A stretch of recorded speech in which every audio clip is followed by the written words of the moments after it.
Attempt to conceal the body, she discovers that he's too heavy and she can't move him. So she comes up with this idea to get a machete and cut his body into pieces. This happens with a child in another room.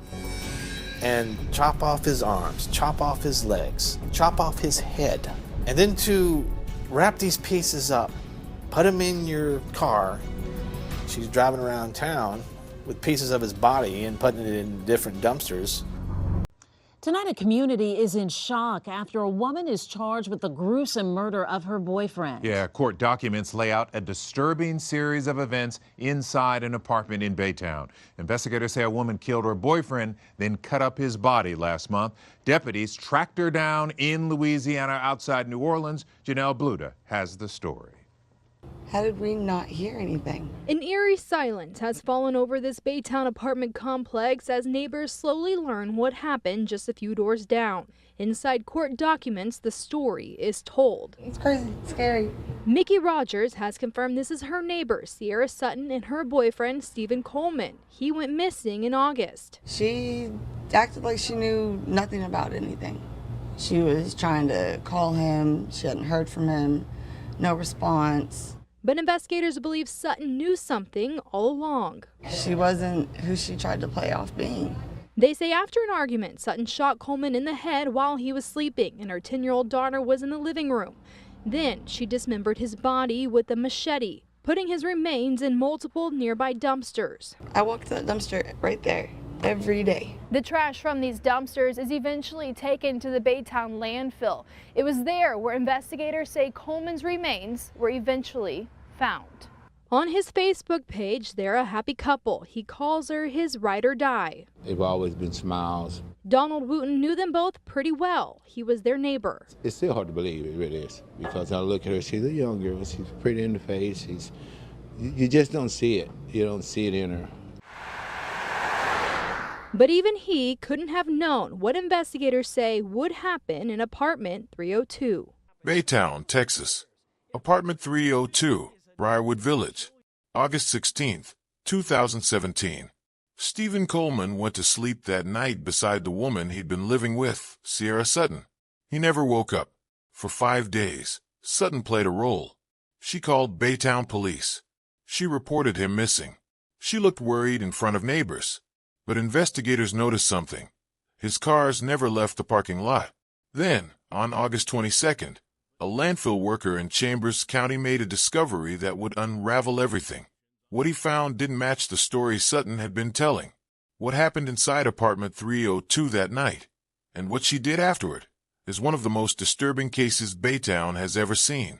This is the story police say she never expected anyone to uncover. Stay with us till the end. This one gets worse before it's over. You're watching Crimelens Uncovered, where the spotlight of social media casts the darkest shadows. From TikTok phenoms and Instagram couples to Facebook influencers, we peel back the filters to reveal the crimes behind the fame. When the chase for followers turns deadly, we follow the trail to uncover the truth. These aren't just viral clips. They're stories of obsession, betrayal, and lives cut short. Subscribe if you want the unfiltered truth behind the trending hashtags, because by the time a story explodes online, the tragedy has already happened. Now let's dive in. Baytown, Texas, a working-class city just east of Houston, tucked along the edge of the Gulf Coast refineries, home to roughly 77,000 people. It's the kind of place most people drive past without a second thought, known more for its oil industry than anything else. But in August of 2017, this quiet city would become the backdrop for one of the most disturbing cases in its police department's history. This is the story of what happened at the Briarwood Village Apartments, and it starts with a man who lived there. Stephen Coleman was 32 years old, living in Baytown, Texas, in apartment 302 at the Briarwood Village complex, the same apartment where his story would end. Before that ending, though, there was a life most people never saw. He had a daughter, Anaya. Those who knew him describe a father who made time for her, someone who showed up. Footage exists of the two of them together, moments that, on the surface, look like nothing out of the ordinary. A dad, a daughter, nothing that hints at what was coming. everybody. How y'all This doing? is my daddy. That's right. I love boo boo boo boo. And what else do you want to tell them, Anaya? I am 6 and I love funny jokes. Funny. Now you're 6. What is your daddy's name? Slim. And what else? What's his real name? Real name's Coleman. Yeah, what's the first name? First name is Slim. Girl. Coleman. Coleman. Slim Coleman. What is your name? Coleman and Naya. And when is Anaya's birthday? May 26th. Your daddy, what it's about, you hear me? You do good for yourself, you hear me? You make sure you do good for your little ones. You know. Toys R Us. Toys R Us. What you trying to get out of Toys R Us, girl? I'm trying to get a toy. Say and hello, it's world. Gonna be better at Hello World. Say yeah. And it's gonna be yeah. Say yeah. And yeah. Say it's stick. It sticks. You feel me? Stephen was also building something of his own. Friends knew him by his stage name, Slim de Don. Under that name, he uploaded music videos, chasing a career in rap that people close to him say was genuinely gaining ground. Those who knew him described him as someone with real momentum, an artist who seemed to be on the right path. That's part of what makes what happened next so jarring. This wasn't a life stalled out. It was a life in motion. It's why Stephen stayed in the Houston area rather than return to New Orleans. The opportunities, the music, the videos going up under the Slim de Don name. All of it was here in Baytown. The woman he shared that apartment with was Sierra Sutton, 30. On paper, there was nothing about her that raised alarm. She worked at a veterinarian clinic. She had no criminal record. She had a 10-year-old daughter from a previous relationship, and that daughter lived with him too. By every outward measure, she looked like an ordinary woman living an ordinary life in Baytown. That ambition, his career, their shared apartment, their life together, is part of why Stephen's path crossed with Sierra Sutton's the way it did. The two were a couple, and by outward appearances, they shared that life on camera as well as off. They filmed videos together. In one of them, Sutton reveals something most viewers would scroll right past without a second thought. His stage name, tattooed on her body. A permanent mark. A public declaration. At the time those videos were recorded, there was no indication of where things were headed. This is where the footage becomes unsettling in hindsight. Not because of anything said or shown in the moment, but because of what came after. A tattoo meant his devotion. A father captured mid-laugh with his daughter. A rising artist with real momentum. A seemingly unremarkable woman with a clean record and a steady job.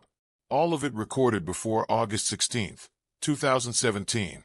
The night that would turn apartment 302 into a crime scene. Baytown, Texas. Apartment 302, Briarwood Village Apartments. August 16th, 2017. Before anything else happened, there was an argument. Stephen Coleman and Sierra Sutton, a couple sharing that apartment, along with Sutton's 10-year-old daughter, got into a dispute earlier that evening. What was said has never been made public, but this wasn't a couple with a history of violence. No prior domestic disturbance calls. No prior arrests for Sutton. On paper, nothing pointed toward what was coming. What friends did know was more complicated. According to one friend, Coleman had described the relationship as love-hate. He reportedly wanted out. Another friend told police something even more unsettling. Coleman had said, more than once, that if he ever went missing, they should tell police to look at Sutton first. By nightfall, the argument appeared to be over. Coleman went to sleep. Sutton did not. At some point that night, while Coleman lay asleep, Sutton retrieved a firearm and shot him once in the head. What followed was calculated. Sutton determined the body was too heavy to move. So she picked up a machete and dismembered him inside that same apartment, then distributed the remains across multiple Baytown dumpsters. Her daughter remained inside the apartment through all of it. By morning, Stephen Coleman was gone. And police, even now, admit they still don't have a clear answer.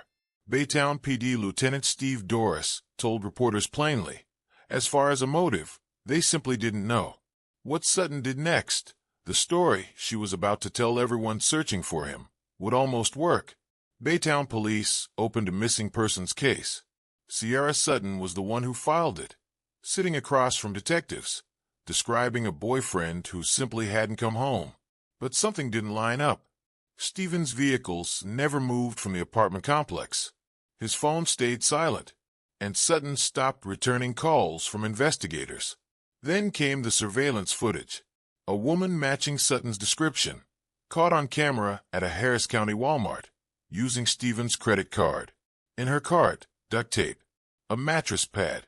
Neighbors watched as furniture was carried out of apartment 302 piece by piece. By the time police obtained a search warrant, most of it was gone. What they found left behind told a different story than the one Sutton had reported. Blood in 3 separate rooms. Detectives were no longer looking for a missing man. On August 22nd, a landfill worker in Chambers County was sorting through waste from Baytown and Pasadena dumpsters. Buried in the debris was a male torso. Investigators couldn't confirm identity immediately, but physical characteristics matched a missing man from Baytown, Stephen Coleman. Behind the scenes, another thread was unraveling. A third party had contacted authorities after hearing something Sierra Sutton reportedly said out loud to people she trusted. Details about what happened inside apartment 302 that didn't match her missing person story. Multiple friends came forward independently. Their accounts lined up. What they described explained why Stephen's body was never found whole, and why Sutton had gone quiet after the initial search. For investigators, 2 separate leads, a landfill discovery and a tip from Sutton's own circle, were about to collide. What came next moved fast, and it caught her off guard. Sierra Sutton didn't stay in Baytown. Within days of the landfill discovery, she was gone, crossing state lines into Louisiana, bringing her 10-year-old daughter with her. She resurfaced in Metairie, staying at a friend's apartment in Jefferson Parish. More than 350 miles from the scene investigators were still processing. For a short window, she was a fugitive, a murder suspect moving quietly through a different state while Baytown police continued building their case. Detectives worked their tips, pieced together her movements, and confirmed her location. There was no dramatic chase, just a quiet apartment complex and officers closing in. On September 14th, 2017, that window closed. Officers located and arrested her at the apartment complex in Louisiana without incident. When Baytown Police Lieutenant Steve Doris addressed reporters afterward, he described her demeanor in 3 words: uncaring, no remorse. To follow a developing story from Baytown, a woman is under arrest accused of killing her boyfriend and dismembering his body with a machete. He was last seen at his apartment on James Bowie Drive back in August. Channel 2's Bill Spencer joins us live from Baytown tonight with this story. Bill? Jonathan, we're joining you live from right in front of the Briarwood Village Apartments, where Sierra Alexis Sutton is accused of shooting her boyfriend to death in the middle of the night while he was sleeping. But that is not all of it. According to court documents obtained by Channel 2 Investigates, she then hacked his body to pieces using a machete and then distributed those pieces to dumpsters inside that complex.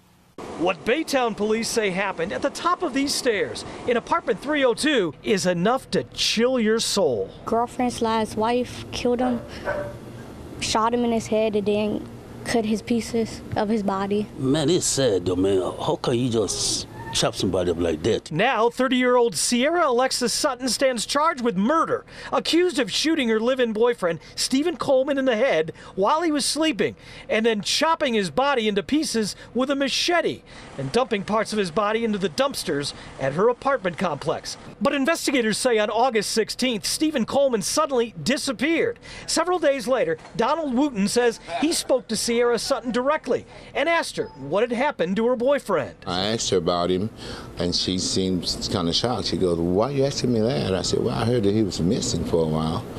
And she kind of carried on like she didn't know anything about it. Now, Baytown police have discovered the torso of a man found at a Chambers County landfill.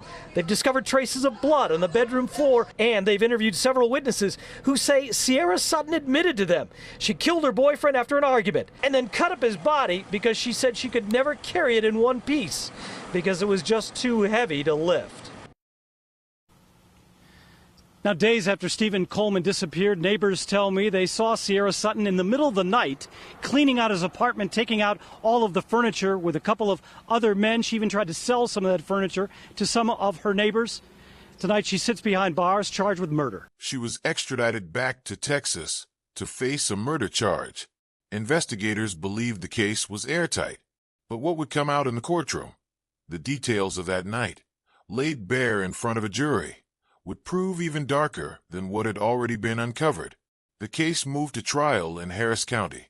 Prosecutors laid out the evidence piece by piece. Surveillance footage from a Walmart, where a woman matching Sutton's description used Coleman's credit card days after he was reported missing. Blood found in 3 separate rooms of apartment 302. Furniture that vanished from the unit before investigators ever searched it. A timeline that never lined up with the story Sutton had been telling neighbors and police. Sierra Sutton sat through all of it. Friends took the stand and repeated conversations she never expected to reach a courtroom. Details about the argument, the shooting, and what she did in the hours after. Prosecutors walked jurors through the physical evidence recovered from the landfill and connected it back to the scene inside the apartment. The defense had little to work with. The confession accounts were consistent. The forensic evidence matched. In February 2019, the jury reached its verdict. Sierra Alexis Sutton was convicted of murder. The sentence, 45 years in prison. For the Coleman family, that number meant one thing. Sutton would be an old woman before she ever saw the outside of a cell again.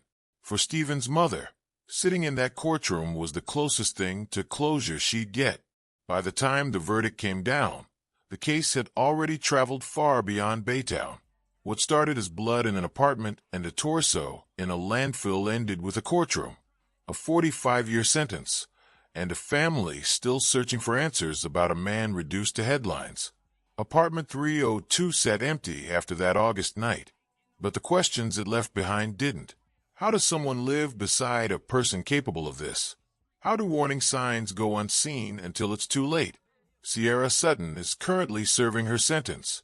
Stephen Coleman's family continues to speak about who he really was, beyond the case that made his name known. Cases like this once show how quickly an ordinary night can turn into something unrecoverable. If this story kept you watching, there's more waiting for you. Subscribe now. The next case is already on its way, and it's just as unsettling. Before you go, share your thoughts in the comments. Which part of this case resonated with you most? Your voice helps keep these stories alive. Until next time, stay alert, stay safe, and remember, the search for justice always begins with the truth. Crimelens Uncovered, where every case finds its voice.